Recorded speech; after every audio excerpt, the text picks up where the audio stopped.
It is not our differences that divides us.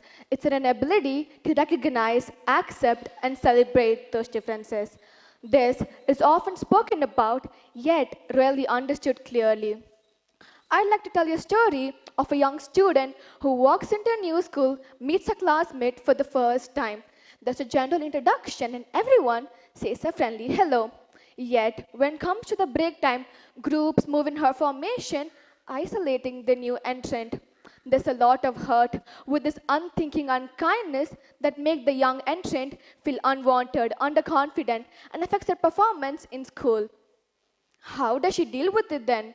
Or let me rephrase this for you. How would you deal with it if that young student were you? Think about it. Now we all are wondering who that young girl is and why am I here talking about that young girl's struggle?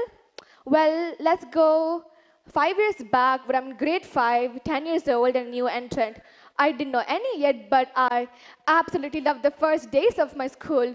The weekend before my first day, I remember how excited and electrified and enthusiastic I was to meet my new classmates. With my fairs and squares, I had my expectations as well.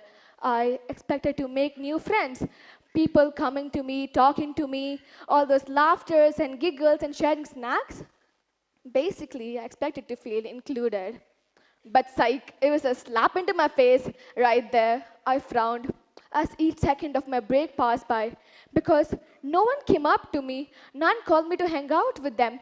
Everybody here had their own friends and gangs in the cool friendship handshakes, except me. Is this how it's going to be? Was my first question, perhaps. Because everything previously seemed so easy for me when there were no groups. And now these groupisms, and in what such categories they group by. In my class, it was the nerds or the cool gangs or the pretty girls across the corner of my room. Where do I go first? Who do I talk to first? Will they even like me? What if they don't? I bet you've asked these questions to yourself, because I did, and these are the few questionably questions you ask yourself when you feel lost or excluded, and that's what I felt, like a lost traveler. Growing up, it became the barrier between me and the outside world. Exclusion, a not so small word of 9 letters, arises from not only social but cultural, educational, spiritual, and financial norms of differentiation, which we have drafted by labeling a categorization of different groups. Take an example of us North Indians being called the Vadakans or the Vadakis here in South. I mean, these groups and names and tags are just not funny anymore, guys. Okay, all the time, where I was taken granted and underestimated because I was short. I mean, to all the short people out there must be relating to it. Because there were so many opportunities which weren't even allowed to knock into my door for me to grab it because I was short. Okay, all the time, where I was made to sit alone in a party and not with my friends, because I was a vegetarian and not my friends. The story of mine narrated, not so I could get equality or get validation, but to make the audience, you guys, aware that exclusion can be in the form of discrimination and lack of respect of one's race, color, religion, gender, age, national origin, and to in some extent, gender identity as well. Let me tell you something. Just because you're different doesn't mean you're not capable. I quote that again. Just because you're different doesn't mean you're not capable. I was under therapy for multiple reasons actually, but majorly because of the circumstances I was put under, where I felt unseen, unheard, ununderstood, almost everywhere indeed. Exclusion could break, tear, destroy one inside out. But you know the cure? Try inclusion. Inclusion could heal, help, fix the same old damaged one. Inclusion was all I needed. Inclusion is all what we need. Not want, but I believe is a very basic need of a student or an employee or a very human being. Be rich or poor, smart or stupid, boy or a girl, able or differently abled. At the end of the day, we're just living creatures desperately waiting to feel belonged. Just belonged. Speaking of which, do you guys know where you belong or a place you call it home where you can be the real you? I bet you guys should have an answer for this because I do. for me is the rooms of my dance class where the mirrors could reciprocate how I feel and my emotions and my moves. Okay, or the book corner across my room where I remember reliving 1,000 lives through multiple characters.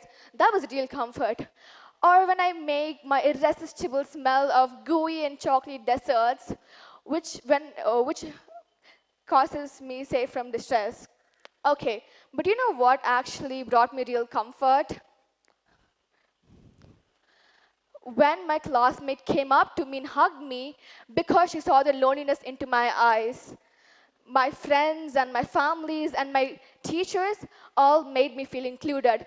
The included which I've always desired was right there. I found a reason to come to school other than academics and sports, which turned out to be my schoolmates and grade mates, and special mentions to my teachers as well.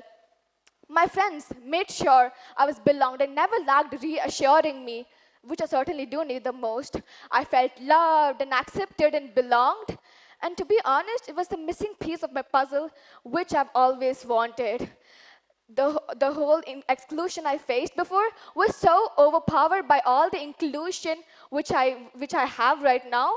And that's the power of inclusion. That's the impact of real inclusion. I mean, yeah, the question I asked before, everyone must have a different answers for it, right? Because look around, she is different, he is different, the teacher in that corner is different.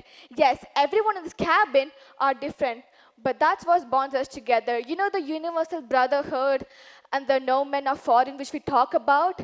And yes, that's what I would like to call it as diversity. Well, we all come from different backgrounds, social, culture. So what? We learn from our differences, and that's what is popularly termed as exposure, which helps us for personal growth. And now, how is personal growth interlinked with the barrier of exclusion drafted by us? Because all the claims and jokes you made because she was fat and you didn't let her play, you pushed her away and didn't include her because she was the new student, or you never even tried to become friends with her because she spoke another language at home. This barrier of exclusion should be broken down. We need to break this barrier of exclusion. Instead, build a house where there's love, acceptance, and belonging, a house where there's diversity and inclusion, and a house, you call it your home. Thank you.